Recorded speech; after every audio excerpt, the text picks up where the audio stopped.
Hello everyone, welcome you all. आज के video lecture में हम एक इम्पॉर्टेंट क्वेश्चन करेंगे चैप्टर नंबर 4 क्वाड्रेटिक इक्वेशन का।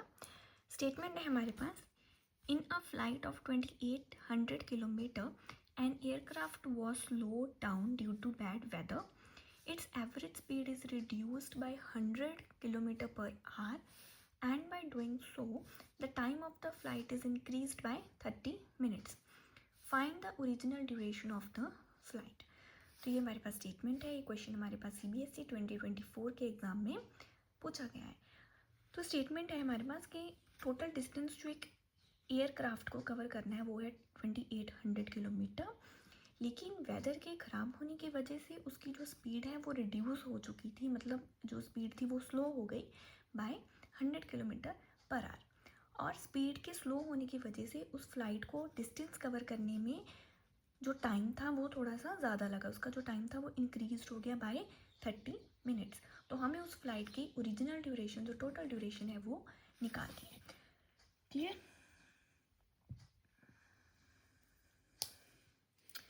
तो सबसे पहले हम लिखेंगे टोटल डिस्टेंस जो हमारे पास है। तो क्वेश्चन को लिखेंगे हम,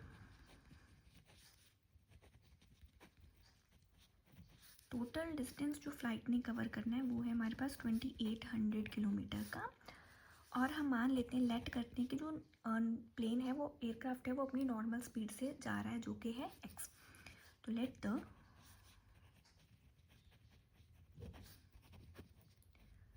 नॉर्मल स्पीड जो होगी वो होगी हमारी x किलोमीटर पर आवर, और जो खराब वेदर की वजह से स्पीड रिड्यूस्ड हुई है बाय 100 किलोमीटर, तो वो अब उस एयरप्लेन की न्यू स्पीड है, मतलब अब वो जो है इस स्पीड से मूव कर रहा है। मतलब पहले उसकी स्पीड x थी, तो कम हुई, कितनी रिड्यूस हुई स्पीड 100, तो हमने उसकी ओरिजिनल स्पीड से 100 को माइनस कर दिया। तो ये है हमारी न्यू स्पीड। अब हमारा जो एयरक्राफ्ट है वो इस स्पीड से मूव कर रहा है। तो अब हमें निकालना है उसका टाइम, ओरिजिनल ड्यूरेशन, टाइम निकालनी है। तो पहले हम बात करते हैं कि जब वेदर ख़राब नहीं था, नॉर्मल स्पीड से जब एयरक्राफ्ट मूव कर रहा था तब, तो टाइम होता है हमारा डिस्टेंस बाय स्पीड। तब हमारा जो टाइम था जो नॉर्मल स्पीड से था, तो वो होगा हमारा डिस्टेंस ओवर स्पीड। लेकिन उसके बाद जब वेदर ख़राब हुआ तो उसका जो टाइम ड्यूरेशन है वो क्या रहेगा, डिस्टेंस तो हमारा सेम रहेगा, लेकिन उसकी जो स्पीड थी वो कम हो गई।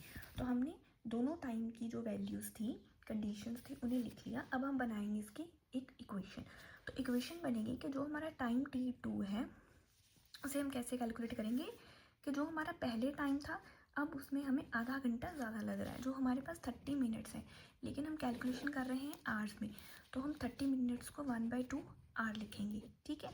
तो जो हमारा टाइम t2 है वो हमारा कैसे आएगा, जो पहला टाइम था उसमें से अब हमें आधा घंटा ज़्यादा लग रहा है।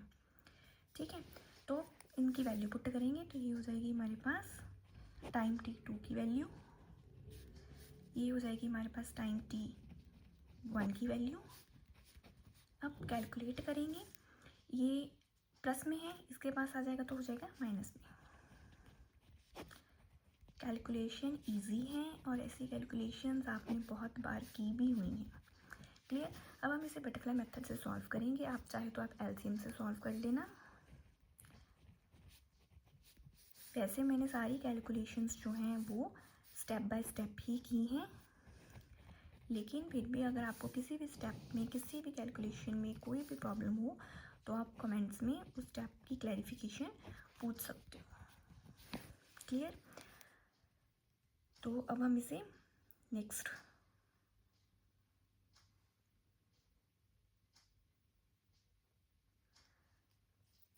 ये जो हमने x लिखा है ना, ये हमारे पास 2800x ही है, क्योंकि ये x 2800 के साथ जो मल्टीप्लाई होगा तो ये 2800x बन जाएगा।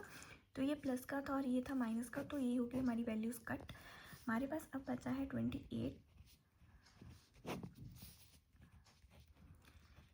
ये है हमारे पास अब फाइनल स्टेटमेंट। अब करेंगे क्रॉस मल्टीप्लिकेशन, तो ये हो जाएगा हमारे पास, तो ये हमारे पास एक क्वाड्रेटिक इक्वेशन बन रही है। इसे हम स्टैंडर्ड फॉर्म में लिखेंगे तो ये हो जाएगी हमारे पास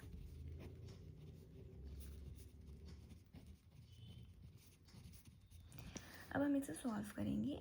तो जब हम इसके फैक्टर्स बनाएंगे तो हमारे पास जो ये टर्म है ये बहुत ही ज़्यादा बड़ी टर्म है, तो इस टर्म के फैक्टर्स जो बनाने होते हैं वो थोड़े डिफ़िकल्ट हो जाते हैं। तो हम इसमें एक ट्रिक यूज़ करेंगे। हमारे पास है 56, तो हमें पता होता है कि जो 56 है वो हमारे पास 7 इंटू 8 मल्टीप्लाई बाय 7 इंटू 8 जो होता है वो हमारे पास 56 होता है। अगर हम 8 में से 7 को सब्ट्रैक्ट करें तो वो 1 होता है, ठीक है।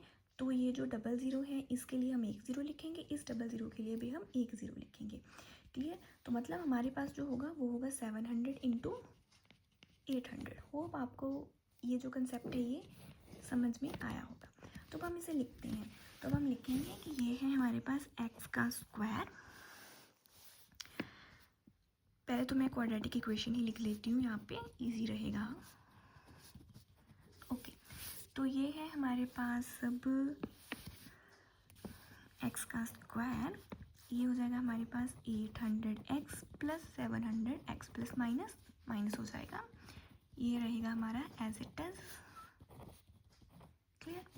तो अब इसमें से x को लेंगे हम कॉमन, तो ये हो जाएगा हमारे पास x माइनस 800 प्लस इसमें से हम लेंगे 700 को कॉमन, तो ये हो जाएगा हमारा x माइनस 800, क्लियर। तो अब हमारे पास दोनों ब्रैकेट सेम है तो हम इसे लिखेंगे एक ब्रैकेट, और ये हो जाएगा हमारा एक फैक्टर, क्लियर। तो अब हम दोनों में से x की वैल्यूज़ को निकालेंगे।